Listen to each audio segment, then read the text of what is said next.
Para nós, Manuel Filomeno, mensageiro de Jesus, representa um facho de luz que certamente singra os espaços espirituais, trazendo tanta coisa boa, tanta novidade e tanto ensinamento acerca da mediunidade, da obsessão, da desobsessão e todo esse contexto maravilhoso que é o intercâmbio entre os dois mundos.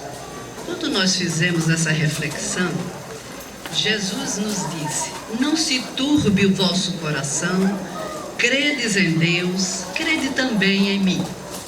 Na casa do meu pai há muitas moradas. Se assim não fosse, eu vou-lo teria dito. E eu vou para preparar, e quando eu estiver preparado, eu voltarei para apanhar vocês, para que fiquem comigo, são minhas palavras. E também vós aí estareis comigo.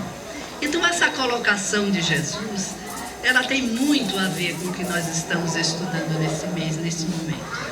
Porque aí Jesus nos mostra, não só através da sua assertiva, ele nos traz também à baila a existência do mundo espiritual nas duas dimensões, tanto na física como na espiritual. Porque quando Jesus, eu vou para vos preparar uma morada, ele está nos afirmando que existem outros lugares além da terra onde nós estamos habitando. Então realmente, essa assertiva de Jesus também nos traz indefinidamente o estágio espiritual de que encontra as almas na espiritualidade, tanto aquelas venturosas que galgaram na terra através do sacrifício, através do trabalho amoroso, da renúncia, galgaram um espaço, como os desaventurados, que também aproveitaram muito da vida e da terra. Eu não quero nem me referir à turminha que teve aqui agora, mas que tiveram desperdiçando a oportunidade evolutiva. Então Jesus se refere aos dois estágios. Deixa eu ver mais o que ele diz. A casa do Pai é o universo. Esse universo cabe a todos nós, e ele é preparado, e ele dá abrigo a todos que reencarnam no universo de acordo com o estágio evolutivo do espírito. De acordo com as condições, nós, ou eles, ou todos nós, iremos para os planetas de acordo com o processo, o patamar e o estágio evolutivo de que estão aquelas almas, ou cada um de nós. Existem muitos mundos que são equivalentes à Terra e que abrigam pessoas da nossa estirpe espiritual, do nosso estágio evolutivo. Mas existem planetas também muito mais evolutivos e que têm almas que já não necessitam do corpo físico.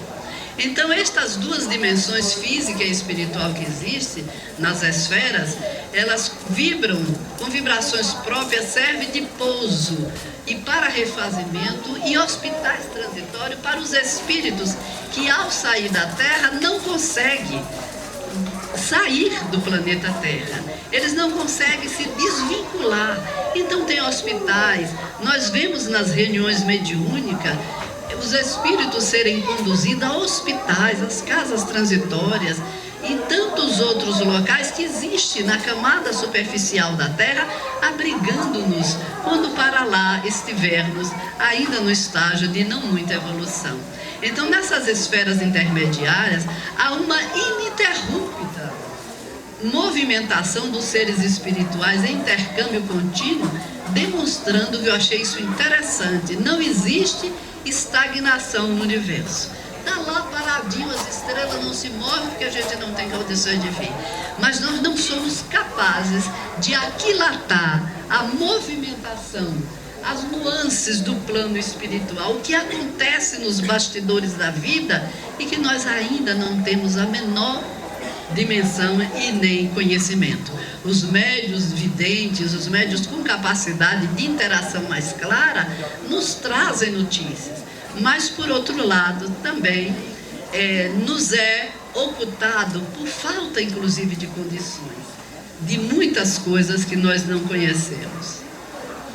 Há 143 anos, em 1876, nascia na cidade, em Jangada, município do Conde, no estado da Bahia, aqui pertinho, na praia, discípulo fiel da Seara do Cristo, o Manuel Filomeno de Miranda. Ele tomou conhecimento da doutrina espírita por volta do ano de 1914. A União Espírita Baiana foi fundada em 1915. Ele logo entrou em interação, conheceu José Pititinga, que foi seu amigo, seu parceiro. Ele conheceu através de um senhor chamado Salviano. Mas a interação dele com Pititinga foi muito grande e ele começou a interagir com a federação. Aliás, a União Espírita Baiana não era federação ainda. Então ele começou a ser dirigente dessa entidade a partir do ano de 1921 até o dia 14 de julho de 1942, quando desencarnou. Trabalhou ostensivamente em tudo que ali poderia ser realizado. Atuante, baluarte de todo o trabalho. Onde ele estava, a doutrina espírita estava com ele. Ele pregava com muita abnegação. E então, ele trabalhou, ele sofria muito do coração. Ele subia as escadas da União Espírita Baiana, que Dulcelina conhece, uma escada de madeira bonita, bem alta. Ele subia cansado, porque sofria do coração, mas ia alegre, saltitante, cheio de vida para não perder as reuniões. Chegou um certo dia que ele disse, na antevéspera, no dia 14 de julho, ele disse, não vou mais porque não posso. Escreve no seu biógrafo. Ele diz, eu não vou mais com fé no povo, mas estou satisfeito que fiz tudo o que pude. Fiz tudo o que me foi possível realizar. Agora não vou mais porque não posso. Tomem conta da tarefa da maneira como eu determinei. Porque agora eu estou muito feliz por ter entregue todo o meu trabalho, todo o meu tempo a Jesus. E aí falece 2 dias depois, no dia 14. Então essa alma extraordinária foi na dimensão dos 2 mundos, ele no mundo espiritual e Divaldo aqui no mundo físico, tem uma interação extraordinária. Ele encontrou Divaldo, esse encontro dele com o benfeitor foi muito importante, e foi no ano de 50 que Chico psicografou uma mensagem de Pititinga e em seguida outra de Manuel Filomeno de Miranda para Divaldo. Ele não o conhecia. Ele recebeu a mensagem, mas não o conhecia. No ano de 1970, ele aparece a Divaldo, através da visão, né? E identificou-se como Manuel Filomeno de Miranda, como diretor da União Espírita Baiana, como participante de todas as atividades, como estudante da mediunidade e da desobsessão, que foi o forte, foi todo o questionamento, foi toda a entrega dele, foi esse trabalho. Quando ele chegou no mundo espiritual, foi estudar mais profundamente as alienações, olhe bem, por obsessão e as técnicas correspondentes da desobsessão. E nos traz, e esse trabalho de 30 anos que ele passou no mundo espiritual estudando, e fechou-se em livros maravilhosos que nós já conhecemos. Ele foi convidado por Joana de Ângeles para trazer o seu contributo no campo da mediunidade, da obsessão, da desobsessão, e ele ficou 30 anos no mundo espiritual estudando, fazendo experiências e pesquisas que fechou nesse acervo de livro, conforme eu já falei, para que nós trouxéssemos essa beleza. Ele aparece a Divaldo pela primeira vez e disse que gostaria de escrever por ele. Então, nesse momento, ele leva Divaldo ao mundo espiritual, num lugar onde ele residia. Então, ele leva lá e mostra a Divaldo, através da vidência, da vivência no mundo espiritual, como se prolongaria a vida física através da transfusão de energia, utilizando-se do perispírito. Meus irmãos, aí está uma prova inaudível da importância do trabalho na casa espírita, do passe, da reunião doutrinária, que eu espero que a dona Lula vá assistir, e que, na verdade, a água fluidificada, toda essa psicosfera da casa espírita é de forma incontestável na melhoria moral, no amparo de cada um de nós e nessa interação para a transfusão de melhoria de vida para a transfusão de energia e melhorar não só a qualidade, mas prolongar a vida do trabalhador que se entrega ao trabalho e que precisa mais um tempo para caminhar. Ele leva também, Divaldo numa colônia, que uma biblioteca muito curiosa. Eu vou ser rápida. Então ele mostra que toda pessoa que escreve aqui na Terra, todo escritor, seja médio, seja escritor literário, e que faça obra, que escrevam para as pessoas como se fosse de autoajuda, que levantasse a moral da humanidade, que desse às criaturas uma dignificação espiritual, um elevo espiritual, que tudo isso era gravado, é plasmado nessa biblioteca do mundo espiritual de uma forma diferente. Então as letras, ela pega, são fichários muito sensíveis, e que na medida que a gente escreve ou trabalha aqui na Terra, vai sendo plasmado imediatamente no mundo espiritual essas letras. E o mais interessante é que essa biblioteca dizem que é do mundo espiritual, eu gostaria de ter certeza. Quando a pessoa escreve com ideal e não é remunerado, porque o escritor, ele pode escrever para o crescimento da humanidade, mas ele pode receber dinheiro, é um direito que ele tem. Mas ele diz que quando ele escreve por ideal e não é remunerado, ao se abrir esses livros, essas letras adquirem uma forma tão agradável e vista como particular luminosidade. Eu já ouvi, já li, e já me foi comentado a respeito disso, que ao abrir o livro de que foi escrito aqui, que está plasmado no mundo espiritual, ele tem uma conotação musical luminosa que você percebe a intenção do trabalho que está sendo realizado por aquela alma na Terra. Então é muito importante, quando isso é feito com o sacrifício do médium, com o sacrifício do escritor, quando ele está em momentos muito difíceis, momentos delicados de sofrimento e não abandona o trabalho, vale a pena, porque esse desolamento, esse sofrimento, melhora muito mais o estado da criatura no mundo espiritual. Esse trabalho de sacrifício e de sofrimento, que exige a abnegação da pessoa, o esforço de renúncia e muita tenacidade, faz com que a gente acredite que nas dores e nas lágrimas o trabalho com Jesus é mais saudável. Portanto, vale a pena. Essa obra, além da obra Entre os Dois Mundos, nós trouxemos aqui Transição Planetária, porque é uma das obras muito interessantes e que fala dos acontecimentos sísmicos, e nós vamos falar um pouquinho disso. Esse livro, ele traz, o autor fala do ir e vir entre os dois mundos, fala desse intercâmbio dos espíritos entre os dois mundos. Então são valiosos os comentários sobre a Terra e o seu papel como escola bendita e hospital de almas, destacando que as tão temidas catástrofes naturais exercem função reparadora. Porque o tsunami, que devastou muita coisa na Ásia, que ceifou muitas vidas, esse livro Transição Planetária cita e fala da grandeza desse acontecimento. E nós fomos buscar no Livro dos Espíritos, nessa pergunta 728, que diz: é lei da natureza a destruição?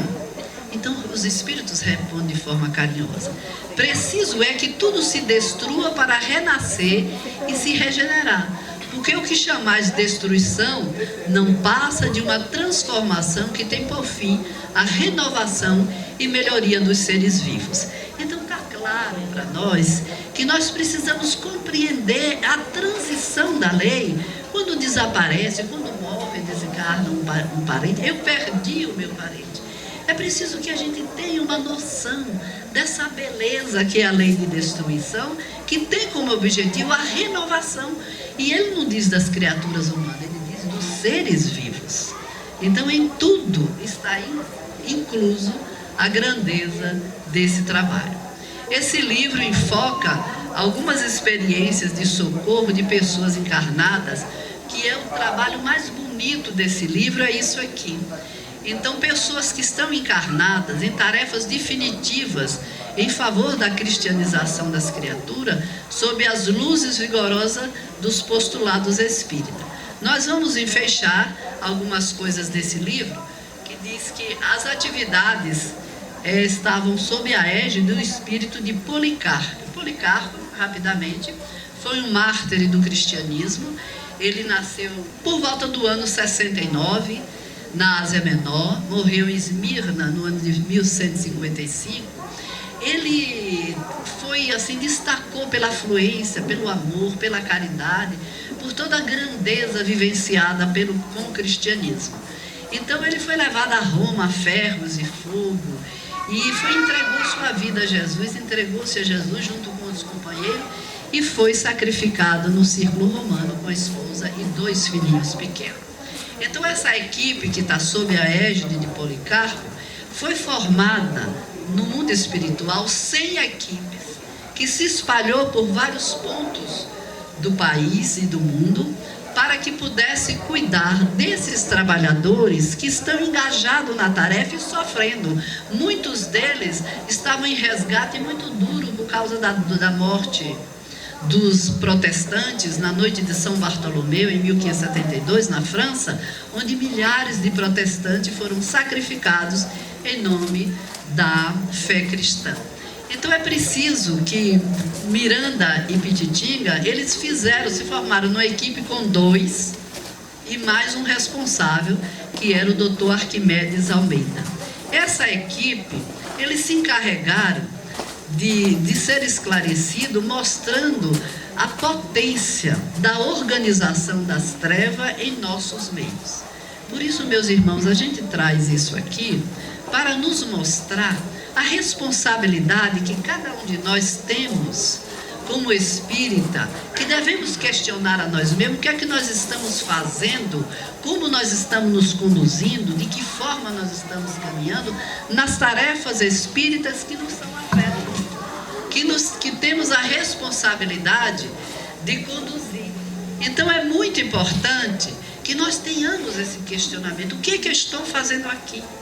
O que é que eu estou fazendo da oportunidade única nesta encarnação de divulgar, de vivenciar, de trabalhar, de varrer a casa, de servir o copo d'água, de tirar o lixo da casa espírita com amor e dedicação? Porque cada tarefa que nos for afeto, ela tem importância na nossa grandeza, ela tem muita importância no desenvolvimento.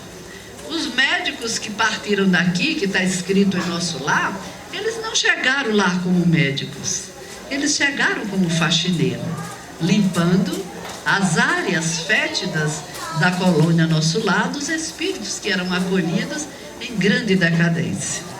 Lá na pergunta 100 a 131 do Livro dos Espíritos, nós vamos encontrar na classificação dos espíritos as nuances de todos os espíritos que habitam a Terra e que nós estamos incluídos nessa categoria. Então é importante nós sabermos se estamos realmente levando em consideração essa oportunidade, porque nos diz os espíritos que nós não estamos imunizados ainda quanto ao assédio. Olha o que nós vimos aqui agora, né? Então esse assédio, ele é tão importante a gente atentar para isso, irmão, que ele é sutil, ele é devagarzinho, ele traz num penteado do cabelo ou numa visita nudista. Ele faz com que a gente deixe um compromisso para atender uma vaidade que é muito importante, ou qualquer outro compromisso. É preciso refletirmos muito sobre isso, porque a nossa oportunidade agora é última, é única. É muito grande estarmos numa casa espírita, conhecendo a doutrina espírita, carregando as tarefas. É preciso abraçarmos como são aquilo que nos foi dado a realizar. Então é muito importante, porque a finalidade dessas entidades que buscam infiltrar-se de forma sutil é o enfraquecimento do movimento espírita. Nós temos uma responsabilidade, Nós temos uma responsabilidade muito grande, meus irmãos. Claro que é difícil. Claro que temos muitos afazeres. Claro que temos responsabilidades inúmeras no lar, no trabalho, na sociedade. Mas não esqueçamos da condição de espíritos eternos que estamos aqui na Terra, a fim de podermos cumprir aquilo que viemos realizar, que foi um processo de evolução própria e daqueles que nos cercam. Nós não mudamos ninguém, mas influenciamos com o nosso exemplo moral a tantos quantos passe por nós. E que, na verdade, se nós não deixarmos que passem por nós sem levar algo de bom, já é grande conquista. Não nos esqueçamos disso, meus irmãos. Nós não estamos aqui a passeio. Nós estamos em tarefa difícil, muito difícil, mas graciosa, mas maravilhosa, mas gratificante, que é servir a Jesus. Olha que Manuel Filomeno diz: eu estou satisfeito porque pude entregar todos os meus dias a Jesus. Façamos isso e seremos mais felizes. Nessa reflexão, nós sabemos que todos nós que abraçamos, é nossa colocação, a doutrina espírita com amor, procuramos viver as suas diretrizes e, como é natural, cada um dentro de suas possibilidades a nível de compreensão, tanto quanto desejamos divulgá-lo, como buscar para o nosso aprimoramento. A doutrina espírita tem esse papel de nos conduzir à nossa melhoria moral e ao encaminhamento daqueles que nos cercam através do exemplo. Não modificamos, não mudamos a ninguém. Nós influenciamos com o silêncio e os nossos bons exemplos. O silêncio edificante, o silêncio laborioso, o silêncio que faz. Estejamos alerta, vigiai e orai, ensina o mestre. Por que não orar e vigiar? Vigiar primeiro. Observar o que eu estou fazendo na minha caminhada. E logo em seguida a ore de Senhor, me dê força, coragem e discernimento, a fim de que eu possa dar cumprimento à tarefa que eu vim realizar. Então, meus queridos irmãos, espírita, amai-vos, eis o primeiro ensinamento, instruí-vos, este o segundo. E Manuel Filomeno encerra nossa palavra dizendo: somente o amor possui o recurso precioso para facultar a harmonia e a alegria de viver. Muita paz. Não dever 3 horas.